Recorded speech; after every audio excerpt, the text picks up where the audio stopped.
So me and my bros just went out and watched the new Jurassic World movie, Jurassic World Rebirth. Normally I'd put like a funny clip or like an edit I cooked up or something, but I couldn't find anything funny about this fucking movie, bro. I am sorry, guys.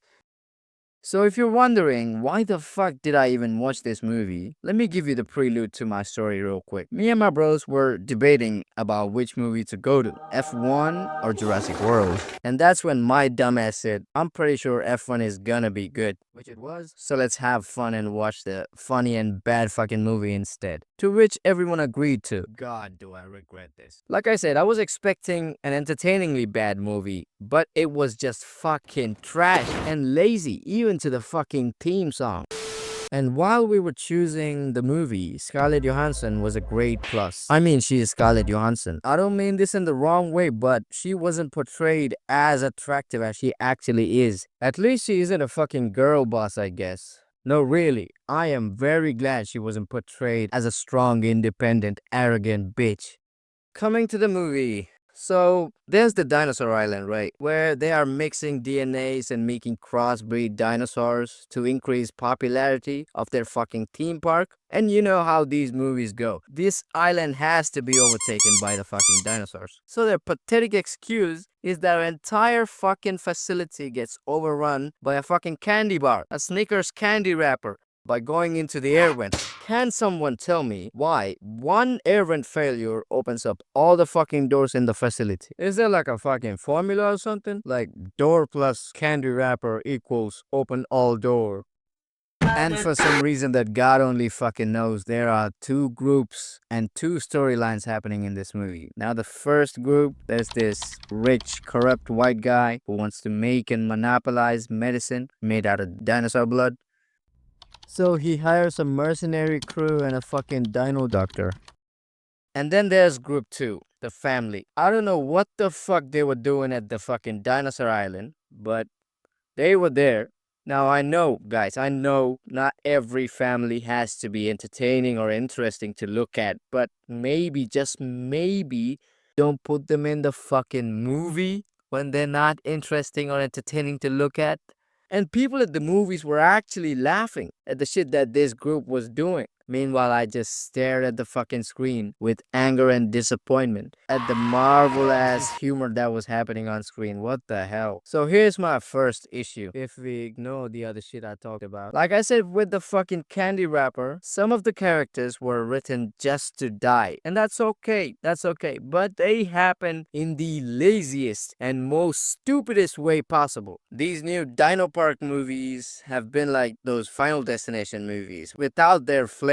It's all just death by dinosaur or just death by lazy ass writing. There isn't one single speck of interesting in these fucking movies.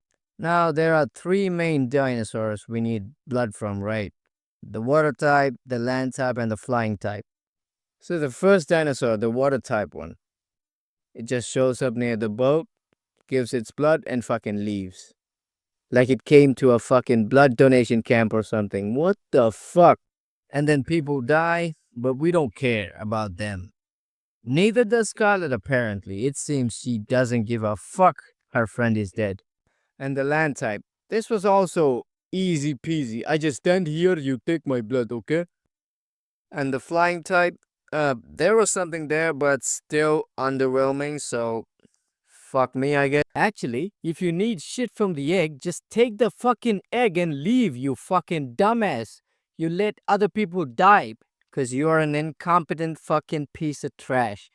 My point is, dinosaurs are like a secondary thing in this movie. Now you might ask, isn't this movie about dinosaurs? To which the directors might respond, go fuck yourself. And you might have also realized that I've introduced the characters, and that's it. Because that's really it. The characters don't progress or move through the plot.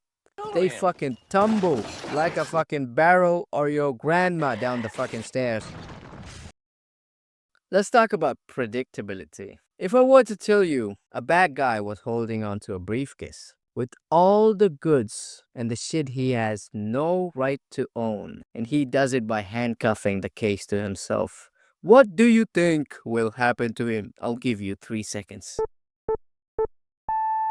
If you thought he'd lose his hand, you were wrong, unfortunately. Cause the hand is the only thing that remains. I mean, it's really obvious to see who the fuck survives till the end. A cocky motherfucker? A black guy with a fucking backstory. Guys, the director's actually 2 steps ahead. 2 steps ahead to the fucking gas chamber. Look, we are not predictable. So the guy who lost his family is sacrificing himself to save this other family from the big bad dinosaur, and he dies. Psych! Fuck you. Sometimes predictable ain't bad. You should have killed him. Now let's talk about dinosaurs. You know, kind of the main pull of these movies. I don't know if you noticed, but yeah, the first three fucking dinosaurs were boring as hell, and the big bad dinosaur was kind of cool and scary looking, but it couldn't even catch a black guy trying to swim. That is fucking embarrassing. What the fuck is that? There's a Diplodocus! Hey, come again when the next movie eventually drops. I'll make that same fucking joke again. Concluding. What the fuck and who the fuck is this movie for? I don't know, ask a YouTuber who makes videos about movies or something. A shit movie with shit characters, shit writing, and an underused star actress. A fucking waste of money. I give this a 4 out of 10. Subscribe.